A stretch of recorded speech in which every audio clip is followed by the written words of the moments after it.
ایک جنگل میں بندروں کی ایک ٹولی رہتی تھی۔ اس ٹولی میں 2 بچے بھی تھے جو بہت زیادہ شرارتی تھے۔ ان کے ماں باپ بھی ان کی شرارتوں سے تنگ آ گئے تھے۔ اسی جنگل میں ایک ننھا زراف بھی رہتا تھا۔ وہ بہت ہی سیدھا سادہ اور بھولا بھالا بچہ تھا۔ ایک دن گھاس چرتے چرتے وہ جنگل کے اس حصے میں آ گیا جہاں بندروں کی یہ ٹولی درختوں سے پتے اور پھل فروٹ توڑ توڑ کر کھانے میں مگن تھی۔ دونوں چھوٹے شرارتی بندروں نے زراف کو دیکھا تو انہیں حیرت ہونے لگی، کیونکہ ان بچوں نے کبھی ایسا کوئی بھی جانور نہیں دیکھا تھا۔ بندر کے ایک بچے نے کہا، ارے دیکھو تو کتنا عجیب و غریب جانور ہے، آؤ اسے چھیڑتے ہیں۔ دونوں بندر کودتے پھلانگتے اس درخت پر پہنچ گئے جس کے نیچے کھڑے ہو کر زراف پتے کھا رہا تھا۔ اس درخت کی ایک شاخ پر بیٹھ کر دونوں نے زراف سے کہا، اے لمبو، تمہارا کیا نام ہے؟ زراف نے بڑی نرمی سے کہا، میں زراف ہوں، کیا مجھ سے دوستی کرو گے؟ تم لوگوں کے نام کیا ہیں؟ دونوں بندر شرارت سے کھلکھلا کر ہنس پڑے اور کہنے لگے کہ تم سے ہم کیوں دوستی کرنے لگے؟ کتنے بدصورت ہو تم، مینار کے جیسی گردن اور سیڑھی کے جیسے پیر، ہمیں نہیں کرنی ایسے بے ڈھنگے جانور سے کوئی دوستی۔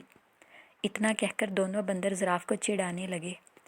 ایک بندر نے درخت سے ایک پکا ہوا پھل توڑ کر زراف پر پھینک مارا۔ پھل زراف کے منہ پر لگ کر پھوٹ گیا اور اس کا رس اور گودا زراف کے چہرے پر پھیل گیا۔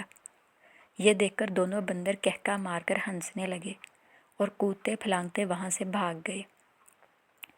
زراف بیچارہ روحانسا ہو کر رہ گیا اور منہ لٹکائے وہاں سے چلا گیا۔ ایک دن دونوں شرارتی بندروں نے یہ طے کیا کہ وہ جنگل میں خوب دور تک اکیلے گھومنے کے لیے چلیں گے۔ صبح صبح جب باقی بندر سو رہے تھے، یہ دونوں شرارتی بندر چپکے سے نکل پڑے۔ کچھ ہی دیر میں وہ بندروں کی ٹولی سے بہت دور نکل گئے۔ جب انہیں زوروں کی بھوک لگی تو ان دونوں نے پیڑوں کی پتیاں اور پھل فروٹ کھا لیے۔ انہیں اس طرح گھومنے پھرنے اور موج مستی کرنے میں بڑا مزہ آ رہا تھا۔ دوپہر ہو چلی تھی۔ وہ دونوں گرمی سے بچنے کے لیے ایک درخت کی ہری بھری شاخوں پر جا کر بیٹھ گئے۔ اس درخت کے نیچے ایک شیر آرام کر رہا تھا۔ پیڑ کے آس پاس ایک بڑا ہرا بھرا میدان تھا۔ میدان کے کنارے ایک ندی بہہ رہی تھی۔ بندر اس سہانے منظر میں ایسا کھوئے کہ انہیں اس بات کا احساس ہی نہ ہوا کہ یہاں ایک شیر بھی موجود ہے۔ لیکن جب شیر اپنے چہرے پر بیٹھی ہوئی مکھیوں کو اڑانے کے لیے غورایا تو بندروں نے شیر کو دیکھ لیا۔ شیر کو دیکھتے ہی وہ بری طرح ڈر گئے۔ کچھ ہی دیر بعد انہیں یہ محسوس ہوا کہ ہم درخت کے اوپر محفوظ ہیں۔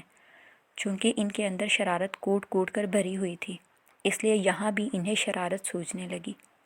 ان دونوں شرارتی بندروں نے آنکھوں ہی آنکھوں میں اشارہ کیا اور درخت کا ایک پھل توڑ کر نیچے گرا دیا۔ پھل سیدھا شیر کی ناک پر گرا۔ شیر نے غصے سے دھاڑتے ہوئے ادھر ادھر دیکھا۔ جب اس نے اوپر کی طرف دیکھا تو اس کی نظر بندروں پر پڑی۔ بندر کھی کھی کر کے ہنس رہے تھے، لیکن وہ زیادہ دیر تک نہ ہنس سکے کیونکہ شیر آپے سے باہر ہو رہا تھا۔ اس نے گرجدار آواز میں دھاڑتے ہوئے کہا، کیا تمہیں معلوم نہیں میں اس جنگل کا راجا ہوں؟ فوراً اس درخت سے نیچے اترو، میں تم دونوں کو کھا کر اس گستاخی کی سزا دوں گا۔ بندروں کو پھر ہنسی آ گئی۔ انہیں یقین تھا کہ ہم درخت پر محفوظ ہیں۔ شیر ان کو اس طرح دوبارہ ہنستے ہوئے دیکھ کر غصے سے آگ بگولا ہو گیا اور اپنے پیروں کو سمیٹ کر اسپرنگ کی طرح تیزی سے اچھلا۔ ان دونوں شرارتی بندروں نے دیکھا کہ شیر کا جبڑا کھلا ہوا ہے اور اس کے تیز نوکیلے دانت ان کی طرف ہیں اور وہ بڑی تیزی سے اچھلتے ہوئے بالکل ان کے قریب آ گیا ہے۔ دونوں بندروں کے تو ہوش ہی اڑ گئے اور ان کی ساری شرارت دھری کی دھری رہ گئی اور وہ دونوں ڈر کے مارے ایک دوسرے سے بری طرح لپٹ گئے۔ شیر نے چھلانگ تو بہت اچھی لگائی تھی، لیکن جس شاخ پر وہ دونوں بندر بیٹھے ہوئے تھے شیر وہاں تک نہیں پہنچ سکا۔ شیر نے دوبارہ زبردست چھلانگ لگائی۔ بندروں کی حالت بڑی پتلی ہو گئی تھی۔ وہ ڈر کے مارے چیخنے چلانے لگے، لیکن وہاں ان کی پکار سننے والا کوئی بھی نہیں تھا۔ وہ تو اپنی ٹولی اور اپنے ماں باپ کی اجازت کے بغیر بھاگ کر آئے تھے۔ اس درخت کے آس پاس کوئی دوسرا درخت بھی نہ تھا کہ وہ چھلانگ لگا کر اس پر چلے جاتے، اور نہ ہی اس درخت پر کہ جس پر وہ دونوں بیٹھے ہوئے تھے اونچائی کی طرف کوئی مضبوط شاخ تھی جس پر جا کر وہ بیٹھ سکتے۔ یوں سمجھ لیں کہ شرارتی اور نافرمان بندر آج بری طرح پھنس گئے تھے۔ وہ اس حالت میں تھے کہ انہیں کچھ سجائی نہیں دے رہا تھا کہ یکایک ان کے کانوں میں دھیمے سے آواز آئی کہ گھبراؤ مت، میں تم دونوں کو یہاں سے نکال لے جاؤں گا۔ چپکے سے میری گردن کے سہارے میری پیٹھ پر اتر آؤ۔ وہ کیا دیکھتے ہیں کہ ان کے ٹھیک اوپر درختوں کے پتوں کے درمیان سے اسی زراف کا سر نکلا ہوا تھا جس کا ان لوگوں نے کچھ دن پہلے خوب مذاق اڑایا تھا۔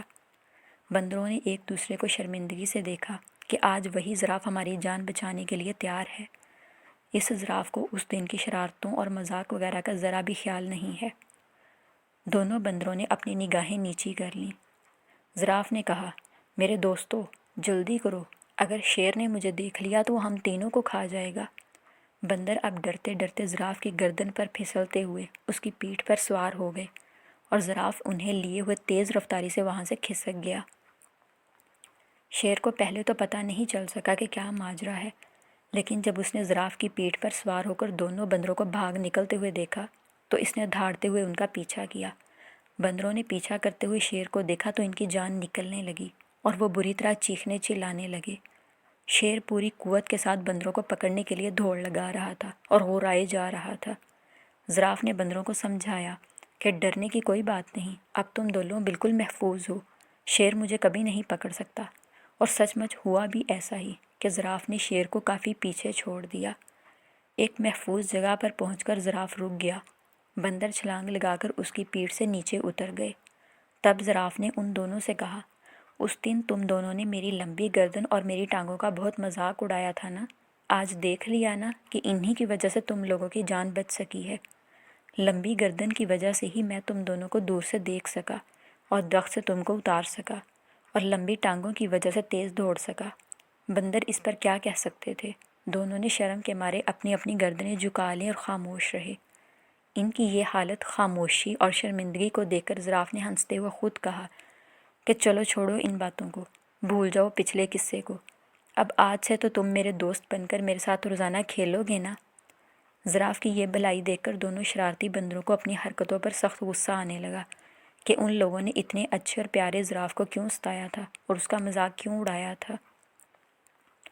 ان دونوں نے اسی وقت زراف سے معافی مانگی۔ زراف نے کہا، دوستو، معافی کی کوئی ضرورت نہیں۔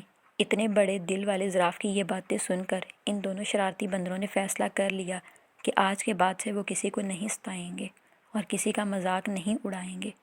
انہوں نے زراف سے کہا کہ ہم نے جان بوجھ کر بہت ستایا تھا، آج سے ہم کسی کو بھی نہیں ستائیں گے، نہ کسی کو برا بھلا کہیں گے۔ آج سے تم ہمارے سب سے اچھے دوست ہو۔ دونوں بندروں کی یہ باتیں سن کر زراف کو بڑی خوشی ہوئی اور وہ خوشی خوشی ساتھ رہنے لگے۔